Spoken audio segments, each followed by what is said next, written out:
नमस्ते, जय हिंद। एक ही सवाल, मिशन भारत की संस्कृति को बचाना। मेरा मिशन भारत की संस्कृति को बचाना। आप किसी भी चीज का एक नियम बना लीजिए। सर्वप्रथम सुबह उठ के सबसे पहले दादा दादी या अपने माता पिता उनके चरण स्पर्श करें, उन्हें नमस्कार करें, प्रणाम करें, उनका आशीर्वाद लें, उनकी दुआएं लें, क्योंकि उनकी दुआओं में काफी एनर्जी और पॉजिटिविटी होती है। मैग्नेटिक पावर माता पिता दादा दादी बहुत ज्यादा होती है, बहुत ज्यादा होती है। बजाय और लोगों के अपने माता पिता दादा दादी में एनर्जी बहुत ज्यादा होती है। तो सर्वप्रथम घर में भगवान मौजूद हैं, सर्वप्रथम घर में भगवान मौजूद हैं, देव मौजूद हैं, उनका आशीर्वाद लीजिए। दूसरा, जितना हो सके बुराइयों से दूर रहें। वो हमको भी समझ में आता है। गटर के पास खड़े होंगे या फूलों के बाग बगीचे के पास खड़े होंगे तो आपको समझ में आएगा। ऐसा तो है नहीं आप बच्चे, आपको समझ में आएगा कि गटर के पास खड़े हैं तो हमारा माहौल खराब होगा, और फूलों के बगीचे के पास खड़े हैं तो हमारा आत्मशुद्धि का एक मार्ग प्रशस्तित होगा, अच्छा होगा। तो उसी तरह आदमी का विचार है, बुरे आदमी और अच्छे आदमी। आपको चयन करना है, और इतना बुद्धि तो आपके अंदर है कि आपको चयन करना है अच्छा और बुरा। जैसे मैंने आपको बताया, गटर और फूलों का बगीचा, इस तरह आप चयन करें और आगे बढ़ें। एक ही बात, कम खा लो गम खा लो, लेकिन रास्ता सही चुनना है, रास्ता सही चुनना है। अब सवाल तो यह है कि भारत खूबसूरत प्रांत था, खूबसूरत प्रांत था। आज नेताओं की वजह से आप बोलेंगे फिर राजनीतिक विषय लेके आ गए, तो आपको जागृत नहीं करूंगा तो आप जागृत कैसे होंगे? आपको कैसे मालूम पड़ेगा इन नेताओं के बारे में? आप अपने काम में लगे हुए, मोबाइल में घुसे हुए हैं। आज तो ऐसा हो गया कि कभी ये नेता ये कहा करते थे, डॉक्टर, नेता, वकील, ये सब एक ही कैटेगरी की है, एक ही थाली के चट्टे बट्टे हैं, डॉक्टर, वकील, नेता।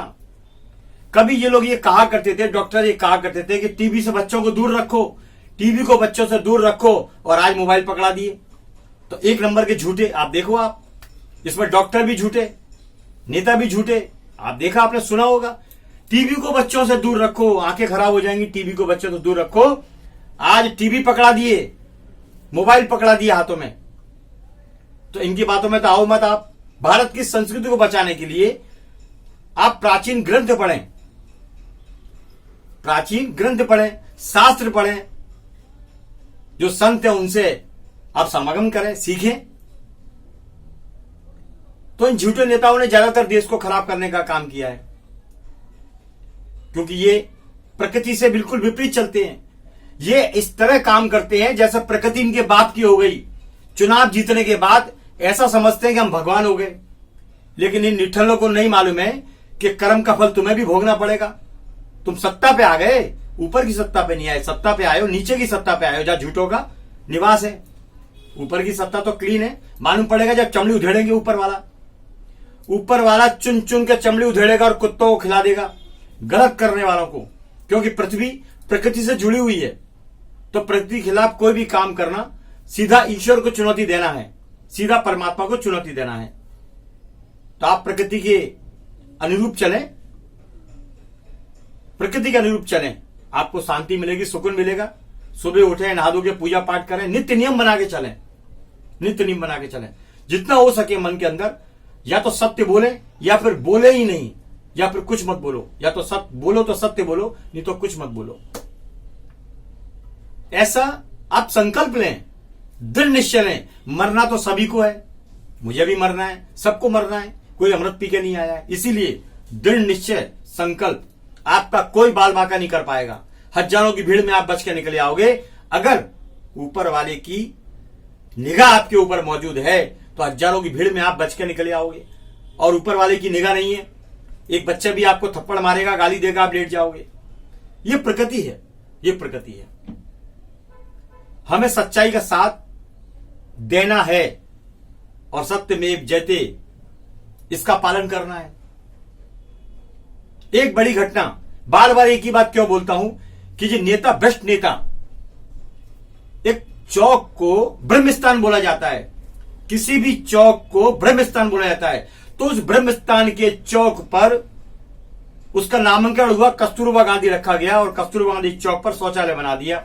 अब शौचालय पे देवी देवता लगाते हैं ये मुंबई के भ्रष्ट नेता और यहां के तुगलकी लोग तमाशा देखते हैं। उस चौक पर तिरंगा फहराया जाता है, राष्ट्रीय तिरंगा फहराया जाता है, लेकिन नेताओं के ऊपर कार्रवाई नहीं होती। जैसे देश इनके बाप का हो, ऐसी पब्लिक भी वैसी है, ऐसा मैं नहीं कहता हूं, पब्लिक भी वैसी है।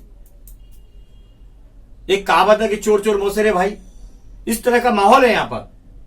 चलिए कोशिश करिए, आप भी जागृत हुइए कि कस्तूरबा गांधी चौक से शौचालय हटाया जाए, क्योंकि वो देवी शक्ति का स्थान होता है, वो देवी शक्ति का स्थान होता है। इसलिए मैं बार बार बोलता हूं, उस क्षेत्र पर अपमानित घटनाएं होंगी अगर ये नहीं माने।